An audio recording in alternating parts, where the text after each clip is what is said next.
From the bricks on the ground to the bricks on the wall, almost everything at the original University of Virginia built by slaves. I want to show you what kind of highlights the tension going on in Charlottesville right now. This chalking on the free speech wall was done in response to last night's failed vote. But in the next room over, a technician is controlling everything. Right now, the crowd is listening to people talk. Let me show you what's going on. On this side, you have people who are in support of the statue. I tried getting some answers about what happened at Korsness's house.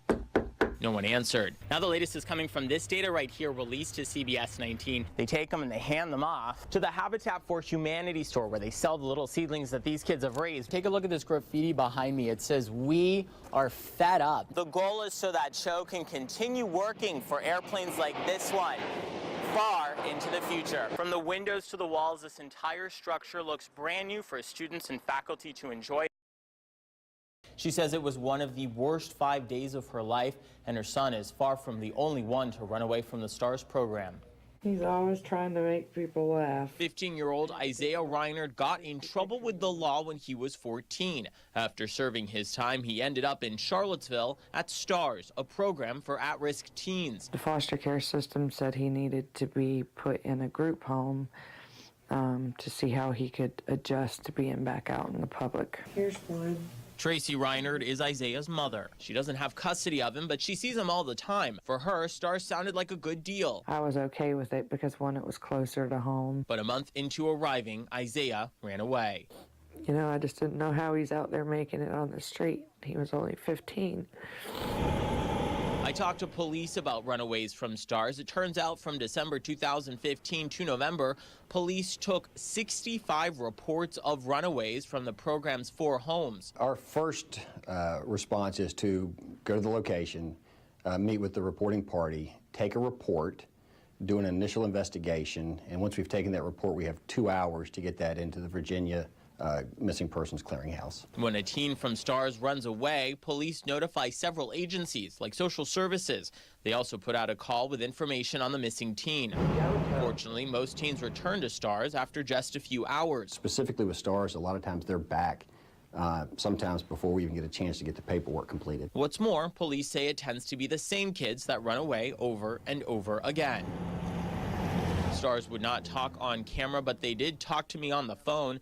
They say part of the issue, they're licensed as a hands-off facility, which means they can't physically stop teens like Isaiah from running away.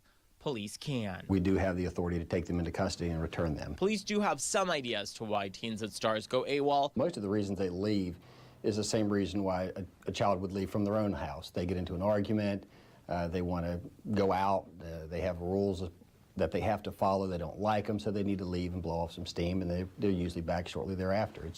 It's a rare event from STARS that they're gone for an extended period of time. But Isaiah was gone for an extended period of time, so his mom started searching. So it was pretty much just me that first day. You know, I didn't know the type of people he was with, if he was cold, if he was hungry.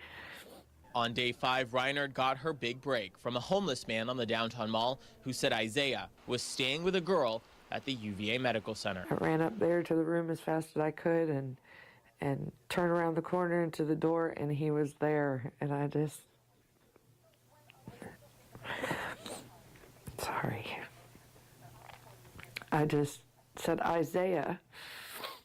And I ran over there and I hugged him and I was like, "Where have you been?"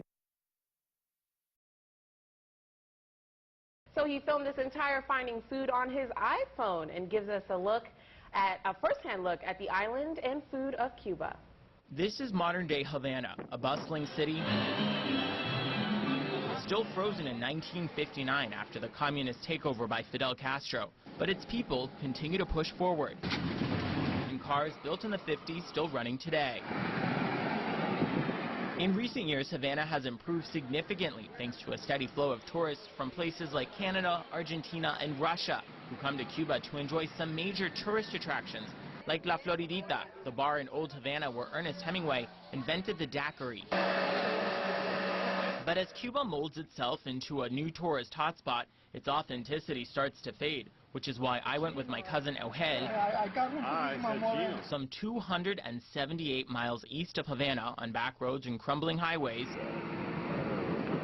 to the town of Moron, known for its gallo, a cast iron rooster that has come to symbolize the town's spirit.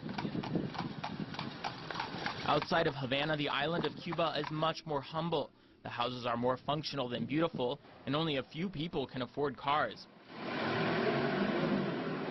But Cubans still manage to smile, especially when they're eating, which is why we went to Don Papas, the top restaurant in Moron, and as real as it gets to true Cuban food.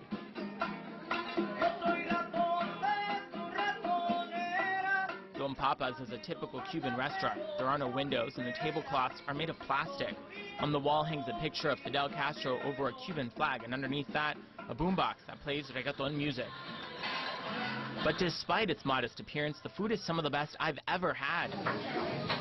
On the other side of a retaining wall resides an open-air kitchen, where the restaurant prepares what little food there is on the island for its hungry guests.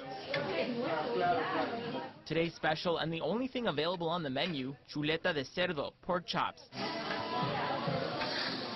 The pork chops, seasoned in the open air, are cooked on a makeshift grill while feet away.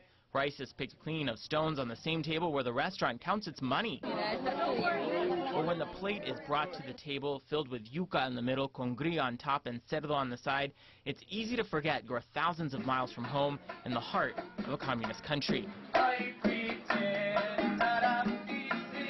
Especially when the band starts to play their own Cuban rendition of the Beatles. In Havana, Tomas Harmon, CBS 19 News.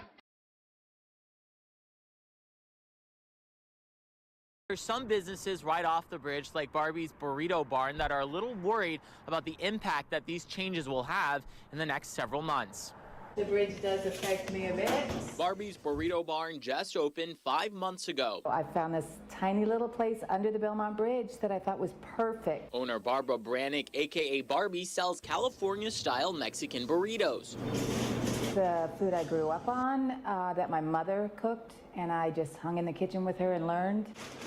There you go, sir. Most of Barbara's customers walk to her on the Belmont Bridge. I have lots of regulars that come at least once a week, sometimes twice a week, and they walk over from City Hall over and have lunch. But the only open sidewalk on the bridge has to close. The city says conditions have degraded too much for people to walk on it. It's going to have a lot of effect with the foot traffic coming to my restaurant. Fortunately for Barbie's Burrito Barn, the city is listening. But we know that pedestrian access is very important in this area, and so what's going to happen is that the pedestrian traffic and also bicycle traffic will actually move into the roadway. At the end of February, part of the road will become the new sidewalk, dividing people from cars with a jersey wall. The bridge itself for vehicular traffic is still perfectly safe and perfectly capable of holding not only the concrete barriers, but vehicles and pedestrians. It's good news for one burrito barn that calls the Belmont Bridge home. I say, come on, come on. We'll find a place for you to park if you can't walk. An optimistic Barbara, she tells me that she thinks her business will still do well, even though changes to the Belmont Bridge come in the next several years. Now, to go back to what the city is saying, let me show you what Ms. Dickler was talking about. So this structure is the sidewalk, and this structure is the road, and they're actually two different structures. So even though the sidewalk is closed, this part of the bridge is still in pretty good condition. Despite their protest, Jackie was deposed. This is the audio I obtained of that deposition. Did you enroll at the University of Virginia as a first-year student in the fall of 2012? Yes, I did. Only the audio has been released to preserve Jackie's identity, but her testimony clearing up how she came about talking to Rolling Stone. I was initially under the impression that it would be about advocacy, and when Sabrina told me that, my experience was going to be the focal point of the article, at the time I was uncomfortable. Charlottesville police say the alleged gang rape Jackie suffered at the Phi Kappa Psi fraternity house never happened. However, I stand by the account that I gave Rolling Stone, and I believed it to be true at the time. Jackie supports the depiction of her assault to a point. Do you no longer believe it to be true? I believe that I was assaulted, but some of the details of my assault, I have PTSD, and some of them are foggy. I can't remember everything. Which is why Jackie answered, I don't remember. to most of the questions. Are you able to deny that you created text messages to appear as if they were somebody else, declining to be interviewed for the Rolling Stone story. I just don't remember any of this. It's all very foggy. But Jackie does remember the statement at the heart of this defamation lawsuit. That former UVA Dean Nicole Aramo said, quote, "No one wants to send their daughter to the rape school." In my interaction with Dean Aramo, it wasn't talking about UVA as the rape school. It was talking about why universities don't publish, any school could be the rape school kind of deal. Aramo says she never made that statement, and Jackie still stands by Dean Aramo. She did everything right. I thought that, she did what an advocate is supposed to do, and she helped me.